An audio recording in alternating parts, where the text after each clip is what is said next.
Bienvenidos. Hoy les traemos las noticias más relevantes de Ecuador. Exploraremos los desarrollos recientes y cómo estos están afectando al país. No se pierdan nuestro análisis completo. Veamos a continuación.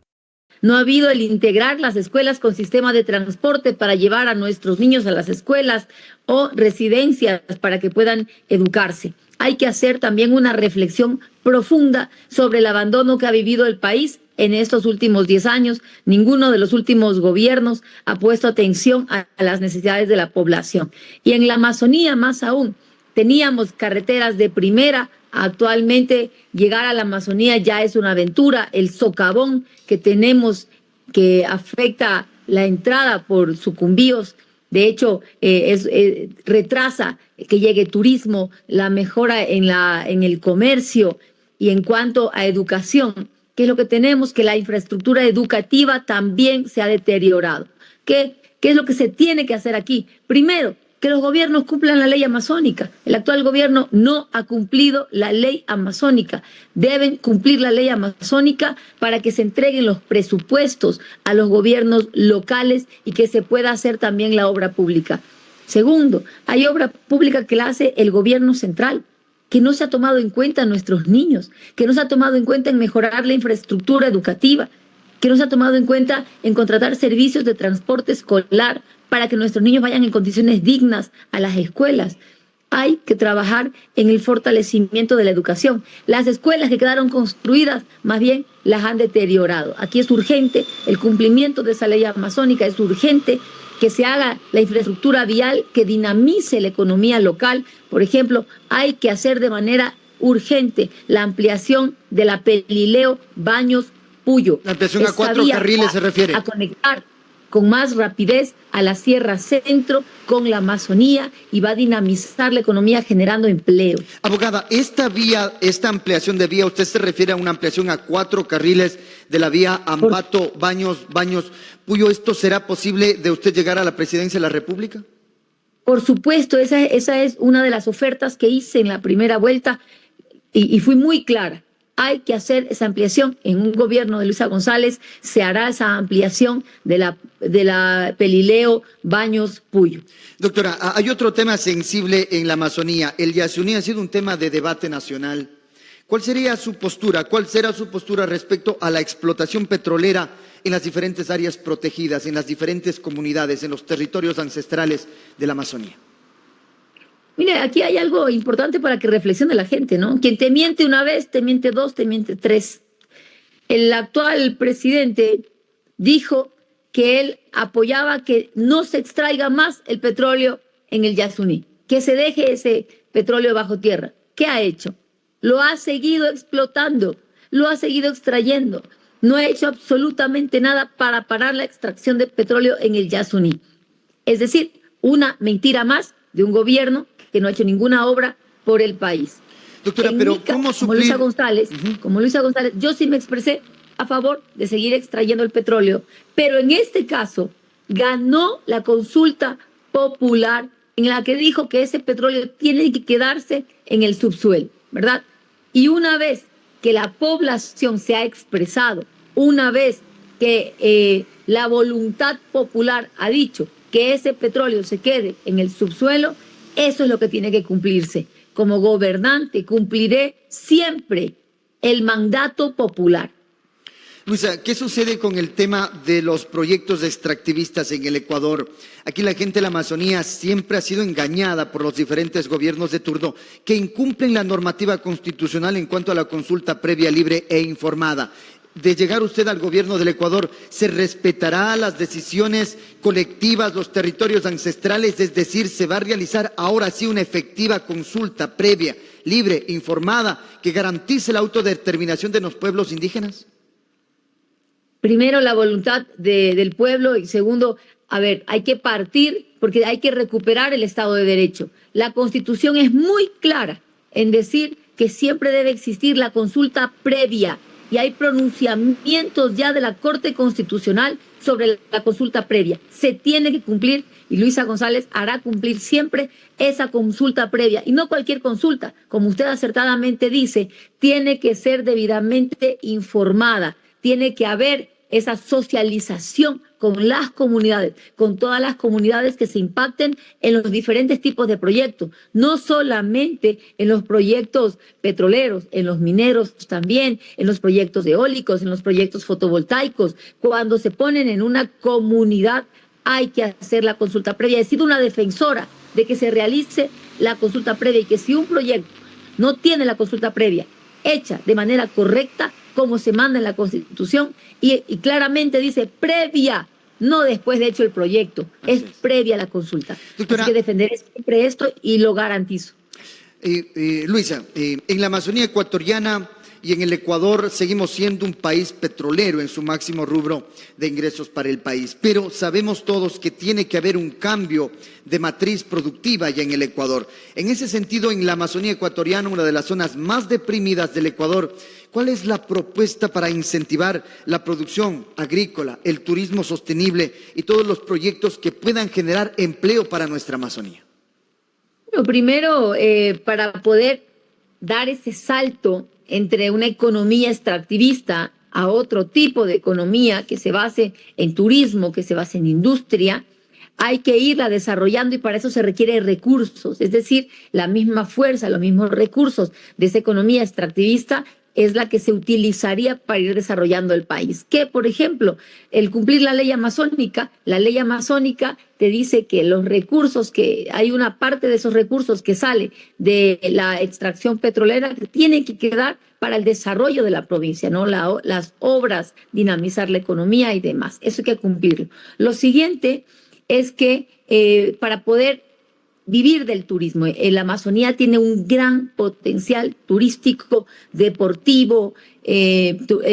Por ejemplo, el turismo de deporte también mueve mucho la economía local. ¿Qué se tiene que hacer? Buenas redes de infraestructura. Desde el 2017 para acá no se ha hecho ni siquiera el mantenimiento de la infraestructura. ¿Cómo pretendemos que venga el turismo extranjero si no tenemos infraestructura de primera? Uno. Lo siguiente es poder garantizar la seguridad.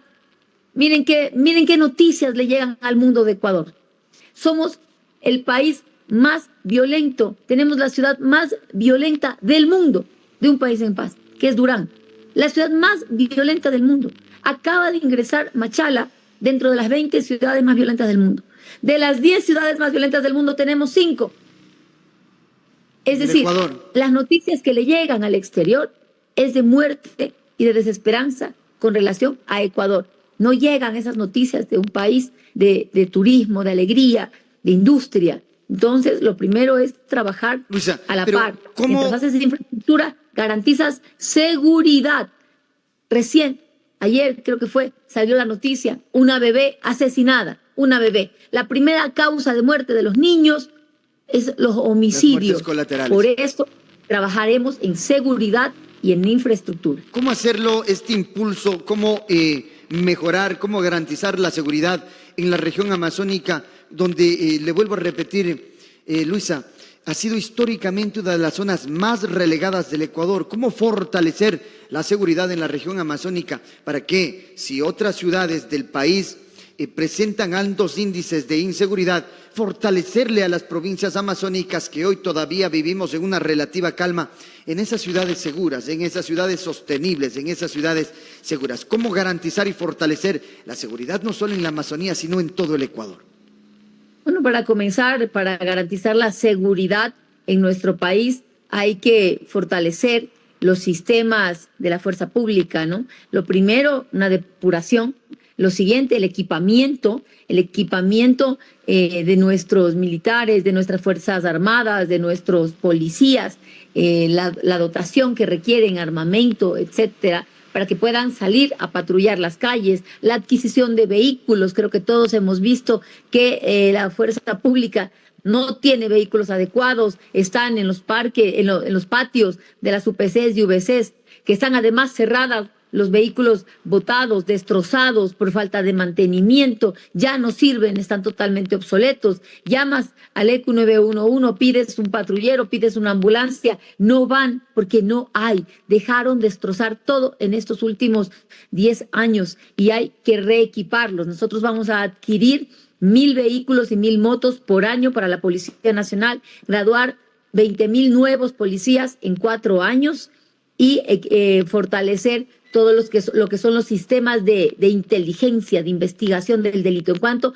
a nuestra Amazonía y zonas fronterizas, aquí es urgente los radares que los han ido dañando. Por ejemplo, el radar que sacaron de la frontera lo pusieron en el cerro de Montecristi, al día siguiente amaneció dañado, no fue recuperado, no fue puesto un nuevo radar ni en Montecristi ni en la frontera. Los radares para garantizar la seguridad en nuestras zonas fronterizas, el patrullaje permanente, además la presencia del Estado y a la vez combatir la pobreza, el hambre, porque mucha de la violencia común viene del hambre, de la pobreza, del desempleo. Y en cuanto a empleo, este último año, este gobierno ha destruido cerca de 151.000 puestos de trabajo. Si se compara enero del 2024 con enero del 2025, se han destruido 151.000 empleos adecuados. Y en esto, ¿a quién afecta más? A quien más se ha afectado es a las mujeres.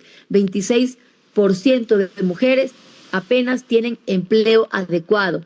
Es decir, hay cerca de 80% de la población económicamente activa, hablando de mujeres, que no tiene un empleo adecuado. Es gravísimo como en este último año de gobierno la mujer ha sido la más afectada en desempleo, en pobreza y en violencia. Por ello también es urgente trabajar con las mujeres.